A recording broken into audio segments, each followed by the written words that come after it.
सभी को नमस्कार। पंडित दीनदयाल उपाध्याय शेखावाटी विश्वविद्यालय सीकर स्नातकोत्तर उत्तरार्ध हिंदी साहित्य के द्वितीय प्रश्न पत्र प्राचीन एवं निर्गुण काव्य की कक्षा में आप सभी का हार्दिक स्वागत है, अभिनंदन है। मैं डॉक्टर देवी प्रसाद आज आपके साथ कबीर के पदों पर चर्चा करने के लिए पुनः प्रस्तुत हूँ। पिछली कक्षाओं में भी हमने कबीर के पदों पर चर्चा की है और मैं उम्मीद करता हूँ कि आपको बहुत अच्छा लग रहा होगा। आप इन पदों को बहुत अच्छे से समझ पा रहे होंगे। आपके जो व्यूज़ हैं वो भी समय समय पर मुझे मिलते रहते हैं और मैं ये भी उम्मीद करता हूँ कि आप अपने व्यूज़ से मुझे अवगत करवाएं, आप अपने कमेंट्स के द्वारा मुझे अवगत करवाएं, जिससे और अच्छे से इन वीडियोज़ को तैयार किया जा सके। तो आज हम कबीर के पद संख्या 8 पर चर्चा करते हैं, यानी प्रस्तुत जो पद है हमारे पाठ्यक्रम में पद क्रम संख्या 8 पर दिया गया है। तो आइए अब हम चर्चा करते हैं कबीर के इस पद की।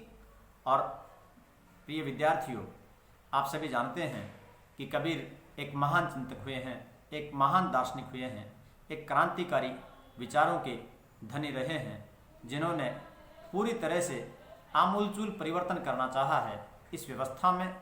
ऐसी व्यवस्था जो कि उचित नहीं थी, जहाँ पर जाति पाति थी, जहाँ पर धार्मिक कट्टरतावाद था, जहाँ पर मानवता बहुत कम रह गई थी, और इन सारी बातों के कारण से जहाँ पर समाज में पाखंड था, जहाँ पर अंधविश्वास बहुत हावी हो गए थे, उन सभी को दूर करने में, उन सभी को बहुत अच्छे से समझने में और उनका विरोध करने में कबीर का बहुत अधिक महत्व है। कबीर ने न केवल अपने समय की परिस्थितियों को देखा, अपितु अपने समय की जो परिस्थितियाँ थी, जो विडंबनाएँ थी, जो अंधविश्वास थे, उन अंधविश्वासों का घोर विरोध भी किया है। और कबीर ने न केवल विरोध किया है, न केवल शब्दों में विरोध किया है, बल्कि अपने कार्य और व्यवहार में भी उन्होंने उन सब बातों का विरोध किया है। तो आइए आज हम कबीर साहब के पदों पर हम चर्चा करते हैं। और आज का जो पद है वह भी बहुत ही महत्वपूर्ण पद है। साधो सो सतगुरु मोहि भावे। आप ये जानते हैं कि कबीर गुरु को विशेष महत्व देते हैं, और यहाँ तक कि कबीर ने गुरु को परब्रह्म से भी, परमात्मा से भी अधिक महत्व दिया है। आप सभी उनके इस पद से परिचित होंगे। गुरु गोविंद दोऊ खड़े काके लागू पाए, बलिहारी गुरु आपने गोविंद दियो बताए। गुरु गोविंद दोऊ खड़े काके लागू पाए, बलिहारी गुरु आपने गोविंद दियो बताए। कबीर कहते हैं कि गुरु और गोविंद दोनों खड़े हैं, मैं किसके पैर लगूं? तो फिर कहते हैं बलिहारी गुरु आपने गोविंद दियो बताए मिलाए। हे गुरु, मैं आप पर बलिहारी जाता हूँ कि आपने मुझे इस काबिल बना दिया है कि आज मैं गोविंद से मिल पा रहा हूँ, आज मैं उस परम पिता परमात्मा का साक्षात्कार कर पा रहा हूँ। तो यहाँ पर कबीर गुरु को परमात्मा से भी अधिक महत्व देते हैं। उनका मानना है कि गुरु ही वह है जो उस परम पिता परमेश्वर से मिला सकता है। उसको मिलाने का जो काम है वह मात्र गुरु की वजह से ही संपन्न हो पाता है। तो अब यहाँ पर कबीर के और भी बहुत से पद हैं जो भी आप देख सकते हैं, जहाँ पर उन्होंने लिखा है गुरु दो भी शिष्य कापड़ा साबुन सिरजनहार, सुरती शिला पर धोइए निक से ज्योति अपार। गुरु धोबी शिष्य कापड़ा साबुन सिरजनहार, गुरु धोबी है और शिष्य कपड़ा है, सुरती शिला पर धोइए निक से ज्योति अपार। और भी पद हैं वो भी आप समझ सकते हैं। जैसे वो लिखते हैं गुरु कुम्हार शिष्य कुंभ है, गढ़ी गढ़ी काढ़े खोट, अंतर हाथ सहार दे बाहर बाहे चोट। गुरु कुम्हार शिष्य कुंभ है, गुरु कुम्हार है और शिष्य कुंभ है, घड़ा है। गढ़ी गढ़ी काढ़े खोट, अंतर हाथ सहार दे बाहर बाहे चोट। यहाँ पर भी कबीर गुरु का महत्व बतलाते हैं कि शिष्य को बनाने में जिस प्रकार से कुंभकार घड़े को बनाता है, उसी प्रकार से शिष्य को बनाने में गुरु का विशेष महत्व है। अन्य पदों में भी आप देख सकते हैं। एक पद में जहाँ वे लिखते हैं पीछे लागा जाई था लोक वेद के साथ ही, आगे से सतगुरु मिला दीपक दिया हाथ। यानी आगे से सतगुरु मिला, उसने मुझे दीपक दिया, और दीपक कैसा? ज्ञान का दीपक। उन्होंने मुझे ज्ञान का दीपक दिया। उस ज्ञान के दीपक से मेरे जीवन में इतना प्रकाश हो गया, यानी मैं अपने आप को पहचानने लगा। मैं तो पीछे लगा हुआ जा रहा था, किसके पीछे? लोक के पीछे, जगत के पीछे, संसार सागर के पीछे, और मैं पीछे लगा जा रहा था वेदों के पीछे, उपनिषदों के पीछे, यानी केवल शब्दों के पीछे लगा हुआ जा रहा था। उनके पीछे था मैं, उनमें रमा हुआ था पूरी तरह से। परंतु मुझे सतगुरु मिलते हैं और मेरे हाथ में दीपक देते हैं और मुझे ज्ञान देते हैं, और उस ज्ञान के द्वारा मेरे जीवन में बहुत परिवर्तन होता है। तो कबीर के ऐसे बहुत से पद हैं जहाँ पर उन्होंने गुरु का विशेष महत्व बतलाया है। और फिर बात आती है कि गुरु कैसा हो, गुरु किस प्रकार का हो। तो कबीर ने साधुओं के संबंध में भी लिखा है कि साधु ऐसा चाहिए जैसा सूप सुभाए, सार सार को गही रहे थोथा दे उड़ाए, यानी व्यर्थ की बातों को बिल्कुल से स्वीकार नहीं करे और केवल ज्ञान की बात बतलाएगी। सार सार को गही रहे थोथा दे उड़ाए। प्रस्तुत पद में भी कबीर गुरु की बात करते हैं कि गुरु किस प्रकार का होना चाहिए उन्हें, यानी कबीर का। और फिर यह बात भी है कि जब कबीर के गुरु हों तो वे तो विशेष होने ही चाहिए, वे तो अलग होने ही चाहिए, क्योंकि कबीर जैसे शिष्य का गुरु बनने के लिए गुरु में बहुत कुछ होना चाहिए। तो कबीर क्या कहते हैं कि उनके लिए गुरु किस प्रकार का होना चाहिए, आइए हम इस पद के द्वारा जानते हैं। सबसे पहले इस पद का हम वाचन करते हैं। साधो सो सतगुरु मोहि भावे, सत्य प्रेम का भर भर प्याला, आप पीवे मोहि प्यावे, पर्दा दूर करे आँखिन का, ब्रह्म दर्श दिखलावे, जिस दर्शन में सब लोग दर्शे, अनहद शब्द सुनावे, एक ही सब सुख दुख दिखलावे, शब्द में सुरत समावे, और एक ही सब सुख दुख दिखलावे, शब्द में सुरत समावे, कहे कबीर ताको भय नाही, निर्भय पद परसावे, साधो सो सतगुरु मोहि भावे। वे कहते हैं, हे सज्जनों, हे साधु, हे निर्गुण संतो, हे सज्जनों, सो सतगुरु मोहि भावे, मुझे वह सतगुरु अच्छा लगता है। कौन सा सतगुरु?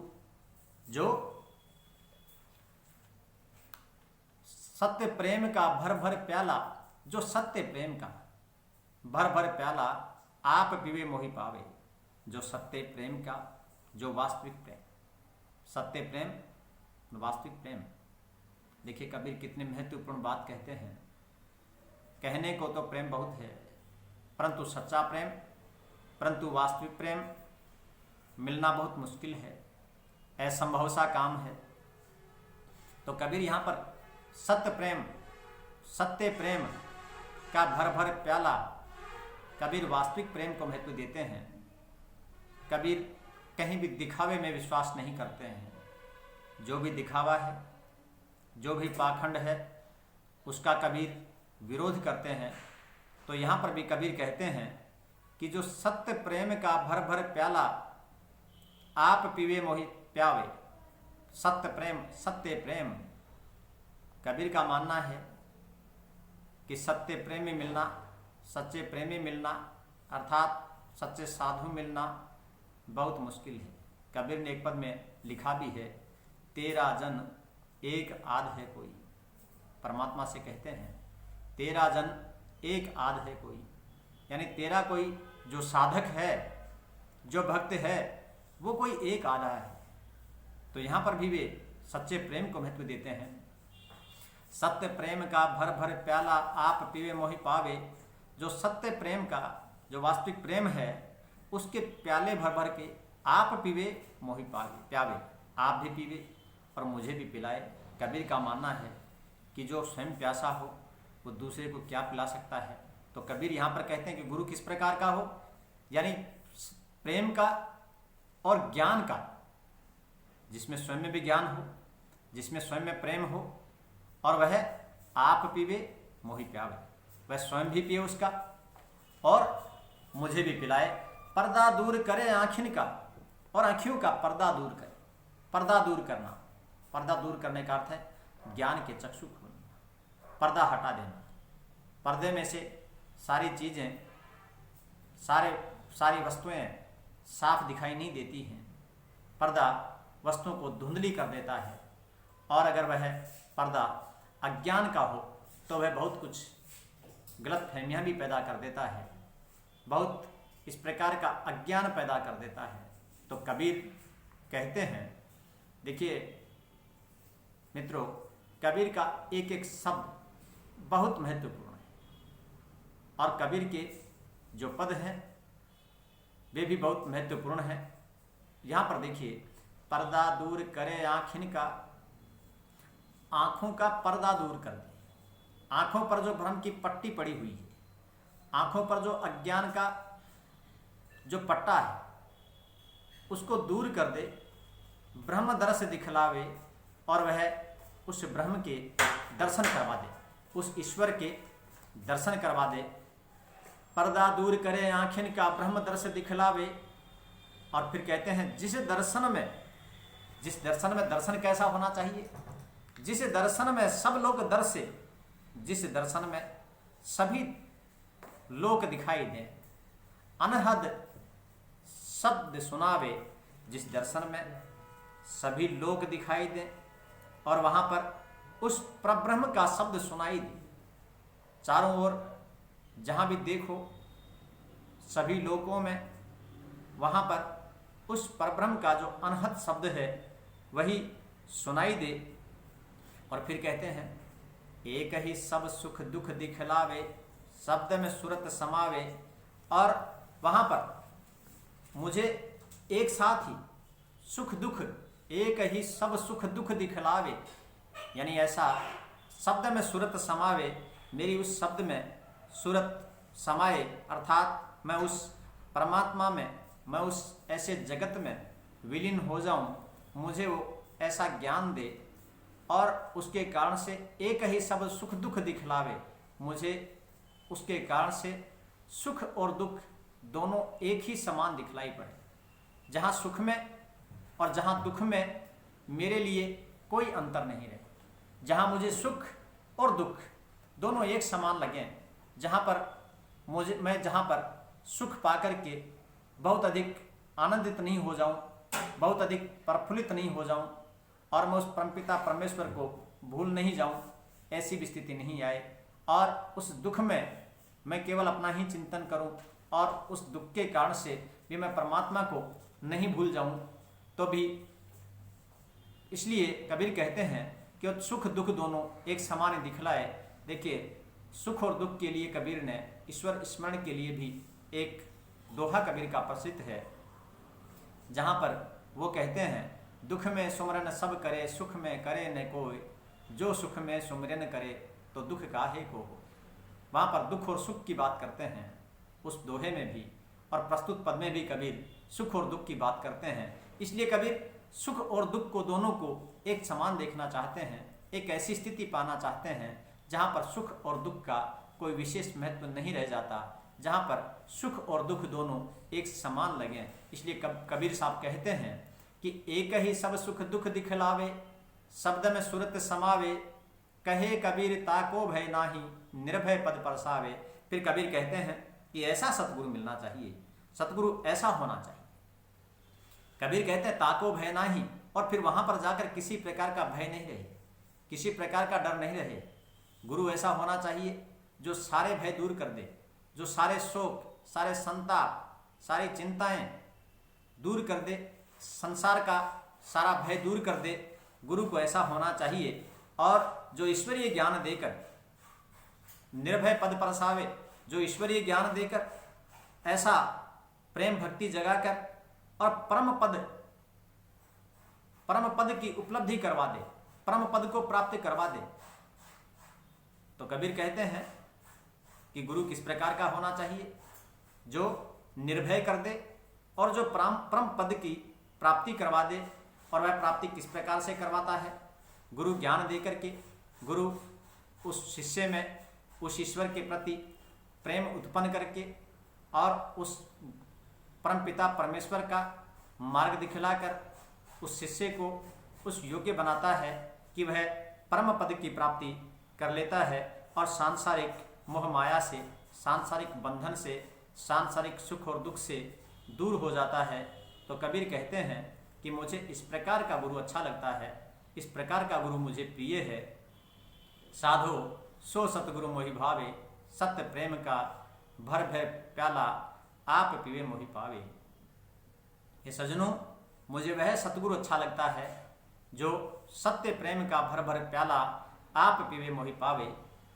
और पर्दा दूर करे आँखिन का ब्रह्म दर्श दिखलावे, जिस दर्शन में सब लोग दर्शे अनहद शब्द सुनावे।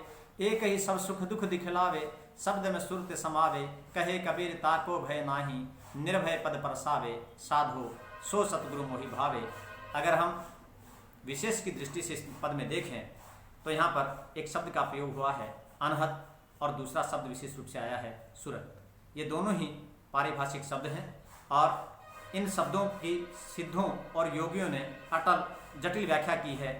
अनहद शब्द अपभ्रंश का शब्द है, इसका तत्सम अनाहत है जो परावाक रूप से ब्रह्म और चित्त शक्ति का वाचक है। शब्द को ब्रह्म कहा गया है, शब्द को ब्रह्म कहा गया है। जब सुरति सुरत शब्द में मिलती है तब जीव को हंस देह अर्थात शुद्ध देह शुद्ध चैतन्य रूप की प्राप्ति होती है। और इसी प्रकार से सुरत सुरती को अजपा जाप भी कहा जाता है, सुरती को अजपा जाप भी कहा जाता है। तो यहाँ पर कबीर के जो पद हैं वह बहुत ही महत्वपूर्ण हैं। और हम एक और इसमें विशेष रूप से देख सकते हैं कि यहाँ पर कबीर ने सतगुरु का विशेष महत्व बतलाया है, और न केवल इस पद में बल्कि अनेक पदों में कबीर सतगुरु का विशेष महत्व मानते हैं। उसी प्रकार से प्रस्तुत पद में भी कबीर ने सतगुरु का महत्व बतलाते हुए यह भी बतलाया है कि उन्हें किस प्रकार का जो सतगुरु है वह अच्छा लगता है। प्रस्तुत पद की जो शब्दावली है वो पारिभाषिक है। रूपक और काव्य लिंग अलंकार का इसमें विशेष रूप से प्रयोग किया गया है। रूपक अलंकार के बारे में आप जानते ही हैं।